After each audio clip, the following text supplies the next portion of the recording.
Our next speaker is Bruce Allen, who's going to tell us about PK or DALK for keratoconus and the long-term outcomes.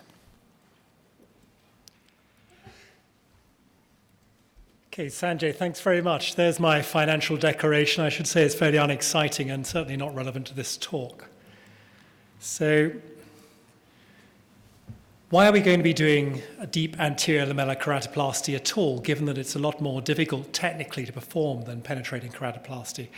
Well, the number one and obvious advantage is that we're going to avoid endothelial rejection. Here you can see the classic signs, co-deduced line here, and typical picture of endothelial rejection in penetrating keratoplasty. And although it's PK for keratoconus is a very good prognostic group, still about 1/3 of cases will have a rejection episode within 3 years of transplantation, and rejection is the leading cause of endothelial failure.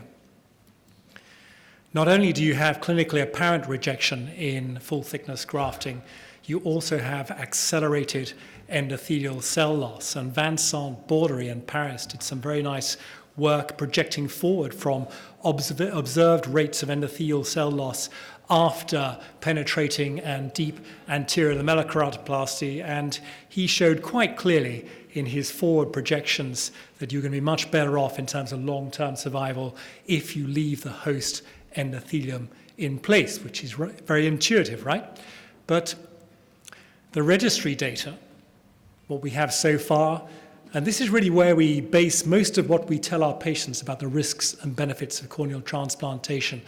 The registry data was showing us something different.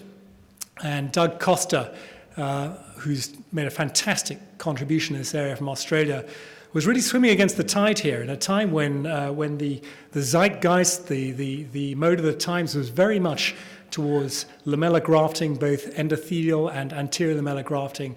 He published the data from the Australian registry saying, look guys, you're believing what you want to believe here. The data is showing us something different, that lamellar grafting does less well. But let's just unpack this a little bit.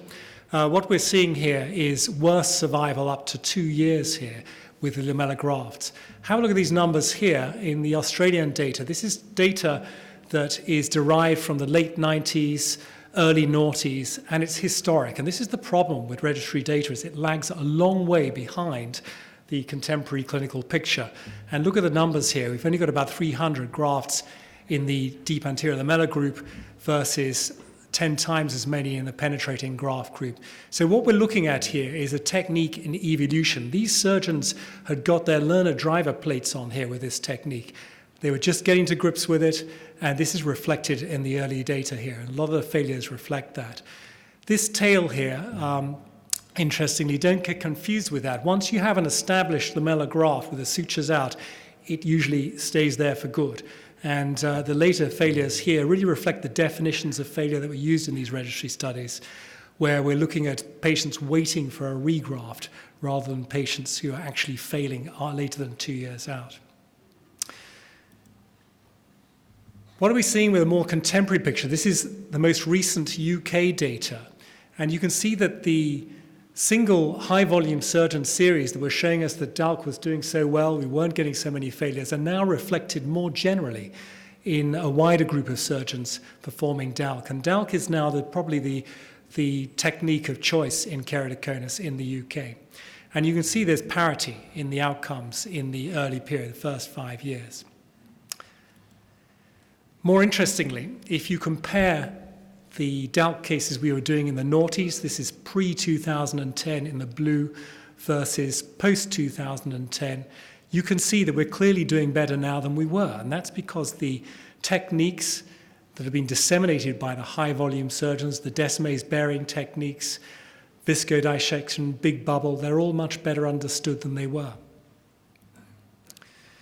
However, it is still difficult. If we take a real-world look at a big teaching center, this is back home in Moorfields, cases we've done in a recent 4-year audit. We can see this is 2/3 of the cases done by corneal fellows under supervision. And you can see the surgery is still difficult. We're perforating about half of the cases and converting nearly a quarter of them to full-thickness grafts. So there's clearly work to be done on making this technique easier to do. And again, notice that we weren't getting any failures later than 2 years out in the DALK group. So it's something worth striving for. So what are we looking at now to try and make this surgery easier? Over the last 3 years, we've been looking at laser-assisted techniques to increase the consistency of what we're doing, the reproducibility of it. And we're looking here at a small optical zone, a large mushroom graft, and just doing our deep dissection down to the predesmase layer in the 6 millimeter central zone. And that appeared to impact on our results. We're down to about perforating a quarter of them. That's half as many as we were with conventional manual deep anterior lamellar keratoplasty, and we're now converting very few of them, so we've learned something. Here's the technique again. There's a mushroom graft. It's out to 9 millimeters in the anterior cap, 6 millimeters in the center, and this respects the anatomy of the predesmase layer. We now know this inserts into the anterior corneal stroma about 6 to 8 millimeters out from the center. And so if you keep that optical zone down to 6 millimeters, you're respecting that anatomy and hopefully reducing your perforation rate. And there it is 3 months after surgery.